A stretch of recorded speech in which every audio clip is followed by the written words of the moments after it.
Bueno, entonces, como ustedes saben, el tema que vamos a revisar hoy es cerebro y literatura, y lo vamos a enfrentar desde diferentes ángulos.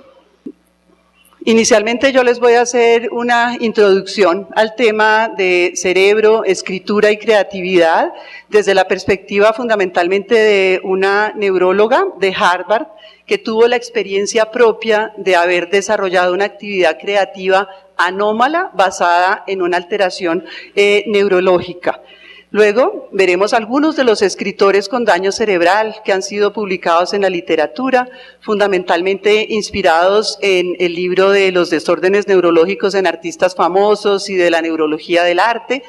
Entonces mencionaremos algunos aspectos rápidamente en torno a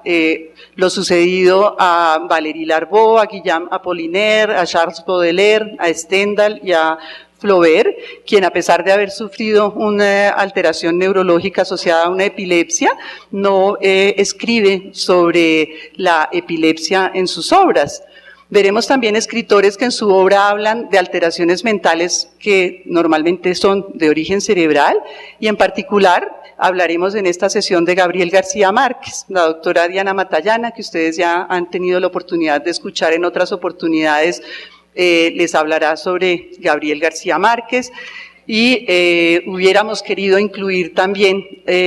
las discusiones en torno a Miguel de Cervantes y al Quijote en particular, y a William Shakespeare, que también en muchas de sus obras habla de fenómenos neurológicos asociados, por ejemplo, al olvido. Pero hoy nos centraremos en este tema en García Márquez, y por otra parte también hablaremos de escritores que en su obra hablan de sus propias alteraciones neurológicas, y aquí en particular vamos a hablar de Dostoyevsky, del doctor Rodrigo Pardo Turriago, médico neurólogo de la Universidad Nacional de Colombia, profesor asociado a la Facultad de Medicina, quien escribe pues un capítulo sobre este tema en el libro que hemos trabajado como texto. Va a ser quien desarrolle este tema alrededor entonces del cerebro y la literatura. Y por último tenemos también un invitado especial, que es el profesor Armando Silva, que antes de iniciar su conferencia el doctor Amador presentará. Entonces miremos un poquito el tema del cerebro, el arte, la creatividad en torno a Alice Flaherty, que es una neuróloga de la Universidad de Harvard, quien después de que tiene el parto de sus gemelos y los pierde, y sufre una alteración bioquímica muy severa que inicialmente no comprendía y que le causó una producción impresionante que no podía controlar. Escribía en todos los papeles que encontraba, hasta en el papel higiénico, en el papel que encontrara en la servilleta, en las paredes, una compulsión a escribir que no podía controlar, y que poco a poco, a partir de medicamentos psiquiátricos, fue pudiendo controlar. Y a partir de este evento ella pues se dedica a intentar comprender este fenómeno, y entre otras escribe este libro que se llama The Midnight Disease, que es acerca de la compulsión o el deseo de escribir, sobre el bloqueo creativo y sobre lo que es el cerebro creativo. Ella en uno de los artículos plantea entonces una relación interesante entre lo que es la idea creativa y el bloqueo creativo, y lo que es el equilibrio entre estas dos fuerzas, podríamos llamarlo así. Cuando la idea creativa se desborda, aparece lo que llamaríamos la manía o la psicosis. Cuando hay un bloqueo creativo y una imposibilidad prácticamente para pensar, aparecen asociados mucho más hacia la depresión, hacia la apatía. Y ella plantea entonces esa lucha entre esas fuerzas que depende en gran parte, por una, de la dopamina y de ciertos niveles de neurotransmisores, que en la medida en que alcanzan un nivel normal, pues hay una búsqueda de novedad y unas ideas creativas. En la medida en que hay una ausencia, una falla, una falta de estos neurotransmisores, puede aparecer lentificación tanto del pensamiento como de los movimientos.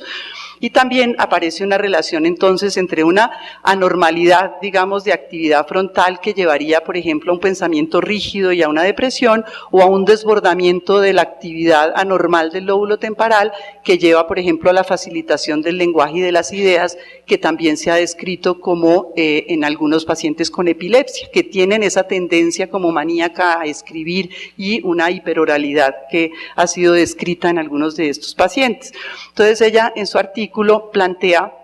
la importancia de esas conexiones que hemos visto al interior de lóbulos frontales y temporales, la relación entre esos lóbulos frontales y temporales, y también la relación de esas proyecciones, digamos, dopaminérgicas y de neuroquímicas que facilitan la creatividad, guiando conductas que están dirigidas a metas, disminuyendo la inhibición latente y generando entonces esos índices de habilidades de habituación a las sensaciones. Esta es una de las muchas, digamos, propuestas para explicar qué es la creatividad y cómo se explicarían esos fenómenos de bloqueo creativo y de compulsión creativa. Entre los escritores que han sido descritos con un daño cerebral está Valéry Larbaud, que es un poeta de gran producción que sufre un accidente cerebrovascular de hemisferio izquierdo y como secuelas tiene la pérdida de la motricidad del lado derecho, una alteración del lenguaje que ya hemos visto que se denomina la afasia tipo Broca, que no puede hablar pero que comprende, y desde el accidente vascular entonces tuvo dificultad para hablar, pero podía juzgar sus trabajos anteriores, podía comprender, pero no pudo jamás volver a escribir ni a dictar nada. Vivió 22 años después de ese accidente vascular y merci, que quiere decir gracias, fue su última palabra antes de morir en 1957. Guillaume Apollinaire, también un gran poeta francés, sufrió un trauma craneoencefálico, fue un trauma cerebral en la Primera Guerra Mundial, una herida de bala en la región temporal derecha, y él, después de esta herida de bala, pues se convierte pues prácticamente en otra persona. Lo describen con una gran irritabilidad, con ansiedad, con actitudes desafiantes, tristeza, depresión, cambios en sus relaciones afectivas, marcada pérdida del sentido del humor, y él que había hecho esos maravillosos caligramas, que no tenemos tiempo pues de entrar a mirar cada una de las obras de estos autores, pero de alguna medida mucho de lo que aquí les damos en esta cátedra es mucha información para mentes que sean, digamos, con muchos deseos de aprender y que puedan ir y buscar y aprender mucho más allá de lo que nosotros les damos acá. Entonces, esto es el tipo de poesías que a partir de imágenes él creaba con una creatividad impresionante, y después del daño cerebral ya nunca más puede volver a hacer poesía, pero compensa esas habilidades creativas que todavía conserva y ese deseo de crear a partir del dibujo. Entonces no vuelve a escribir, pero empieza a pintar acuarelas en color, y aquí vemos un ejemplo de esas acuarelas que pintó Apollinaire después de su daño cerebral. Otro gran poeta francés, de los poetas malditos, muy reconocido y también reconocido dentro de esa, digamos, contemporaneidad de la poesía, porque rompió con todos los cánones de la época, es Charles Baudelaire. Él vivió entre 1821 y 1867 y él fue, pues, digamos que tuvo una vida un poco bastante sufrida, fue rechazado por el esposo de su madre, tuvo sífilis, vivió mucho tiempo aislado del mundo en la isla Mauricio, de donde él dice es un país cálido y azul, paraíso de perfumes y bendecido por el sol.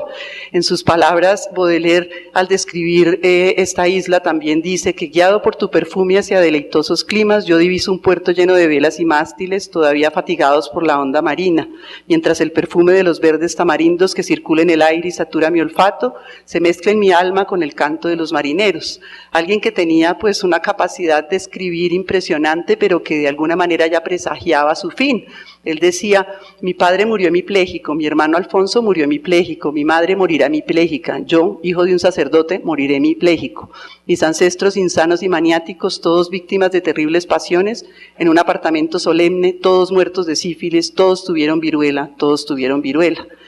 Él, que había escrito innumerables pues, poesías que lo hicieron famoso dentro de los llamados poetas malditos, y dentro de las cuales una de las más famosas pues, son todos esos poemas que se agrupan en el libro que se llama Las Flores del Mal, sufre un accidente cerebrovascular que efectivamente lo deja afásico. Y como dice Barral, nada es más aterrador que el espectáculo de los estragos de la afasia en una mente superior. Él sufre ese accidente vascular en 1866 y ya nunca más pudo volver a hablar, ni obviamente a escribir poesía. Sin tener su lengua paralizada, perdió la memoria del sonido y las únicas dos palabras que podía recordar eran cre, nom, las cuales fueron interpretadas como una blasfemia. Nunca sabremos si eran o no eran una blasfemia. Gustave Flaubert es otro escritor que sufrió de alteraciones neurológicas, que tuvo epilepsia, pero que curiosamente en su obra no hay evidencia de ninguno de esos males. Él era una persona terriblemente obsesiva, él decía, prefiero morir como un perro a dejar una frase imperfecta por economizar un segundo. Y ahí vemos uno de sus manuscritos llenos de tachonadas que dice, pues muchos críticos que eran más los tachones en sus manuscritos que las palabras que dejaba en el texto final. O sea que vemos que era alguien que sufría mucho con las palabras y que debía tener que ver con su enfermedad. Él sufrió una epilepsia de lóbulo temporal que causa una incapacidad frustrante para encontrar las palabras adecuadas. Las primeras crisis las tuvo cuando tenía 22 años y él escribió pues mucho tiempo. Estas crisis debieron influir en el equilibrio interior y en la conducta social del escritor. En alguna parte él escribe, mi vida activa acabó a los 22 años, tengo mis nervios que no me dan reposo. Stendhal, cuyo nombre verdadero es Henri Bell, también, un año antes de su muerte, el 15 de marzo de 1841, tuvo varios ataques epilépticos, uno que se llaman neurológicamente isquemia cerebral transitoria, que causaban pérdida del habla, y él escribe esto a sus amigos, aunque tampoco están en sus obras estos fenómenos. Él dice, súbitamente olvido las palabras en francés, no puedo decir dame un vaso de agua. Aparte de la dificultad para usar las palabras, conservo todas las propiedades naturales. Este fenómeno duraba de 8 a 10 minutos y luego lentamente la memoria de las palabras regresa, decía él. Estoy cansado, las ideas existen pero sin palabras. Él es el famoso Stendhal, de quien se describe el síndrome de Stendhal, que ya habíamos hablado al hablar de las emociones en torno al arte. Ese síndrome lo describe él en la Basílica de la Santa Croce en Florencia, donde hay esos magníficos, bellísimas obras, y que llevan a hablar del síndrome de Florencia o del mal del viajero romántico. Cuando Stendhal va a la Santa Croce en Florencia es cuando sufre ese famoso síndrome de emoción extrema frente al arte. Dice, sentado en la grada de un reclinatorio con la cabeza apoyada en el púlpito para poder mirar el techo, las sibilas de Volterrano me han dado tal vez el placer más vivo que jamás me ha dado la pintura. Había llegado a ese punto de emoción donde se encuentran las sensaciones celestiales que dan las bellas artes y los sentimientos apasionados. Saliendo de la Santa Croce tenía fuertes latidos de corazón, lo que en Berlín llaman nervios. La vida se me había desvanecido, caminaba con temor de caer. Esto mismo del síndrome de Stendhal se ha descrito en ese escritor que también vamos a ver hoy, que es Dostoyevsky. Dicen que él sufría del síndrome de Stendhal y que muy particularmente frente a ese Cristo pintado por Hans Holbein, que tenía esas alteraciones emocionales, palpitaciones y excitación extrema frente a la obra de Holbein. Entonces, esto de alguna manera lleva a plantear lo que Homburger dice en el libro de Cerebro y Enfermedad y Creación. Las obras de arte, escritas, visuales o tonales, hacen surgir en quienes las gozan fenómenos físicos y respuestas psíquicas similares a los que pueden haber motivado a sus creadores al momento de interpretarlas.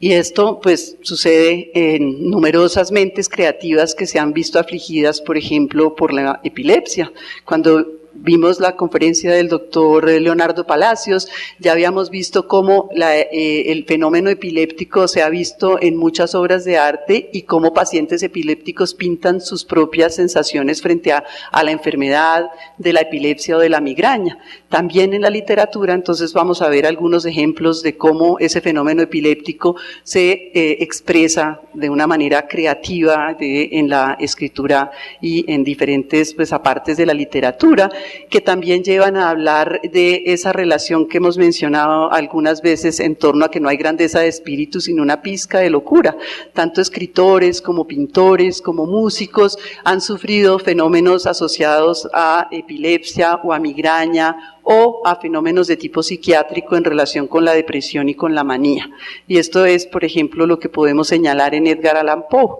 que también decía, tengo cambios tan marcados de la mayor depresión persistente, puedo pasar a una exaltación o júbilo inmenso con una gran voracidad para trabajar. Esto lo hemos descrito entonces también en varios de los autores que hemos señalado